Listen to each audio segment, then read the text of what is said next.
అందరికీ నమస్కారం. నేను మీ నేహా గోనెల. ఇవాళ మనం చేయబోయే రెసిపీ వచ్చేసి హెల్తీ అండ్ ఈజీ రెసిపీ అనమాట.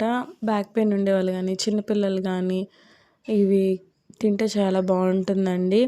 అండ్ వీక్లీ వన్స్ అట్లా పెట్టాలి పిల్లలకి. నేనైతే చాలా వరకు చేస్తూనే ఉంటాను. మా పిల్లల కోసం అయితే నాకు ఎప్పుడు వీలు దొరికితే అప్పుడు చేస్తూ ఉంటాను.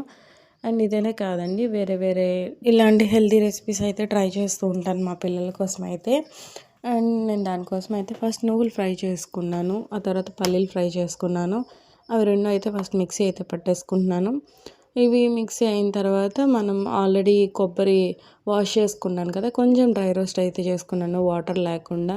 లేదు, డ్రై కోకోనట్ అయితే యూజ్ చేయొచ్చు అనమాట. దీనికోసం పచ్చి కొబ్బరి అన్న డ్రైగా ఉంటే అది కూడా యూజ్ చేసుకునేసేయచ్చు. అండ్ ఇవన్నింటినీ కూడా ఒక్కొక్కటిగా మిక్సీ అయితే పట్టేసుకోవాలి. ఆ తర్వాత నేను ఇక్కడ ఈసారి బెల్లం అయితే యాడ్ చేసుకోవట్లేదు, షుగర్ అయితే యాడ్ చేసుకుంటున్నాను. షుగర్ కొంచెం ఒక 2 ఇలాచీ అది ఫ్లేవర్ కోసం అనమాట యాడ్ చేసుకొని మంచిగా అది కూడా మిక్సీ పట్టేసుకొని మొత్తం అన్నీ మిక్స్ చేసేసుకోవాలన్నమాట. ఈ మనం యూజ్ చేసిన కొబ్బరి పచ్చిది కాబట్టి కొంచెం మనం లడ్డు చేయడానికి వీలుగా ఉంటుందండి. కాబట్టి మనం గీ ఏమి యాడ్ చేయని అవసరం లేదు. అదే మనం డ్రై కోకోనట్ అయితే యూజ్ చేసామనుకోండి, కంపల్సరీగా గీ యాడ్ చేసుకోవాల్సి ఉంటుంది. అండ్ ఈ వీడియో అందరికీ నచ్చిందని అనుకుంటున్నా. Thank you so much for watching.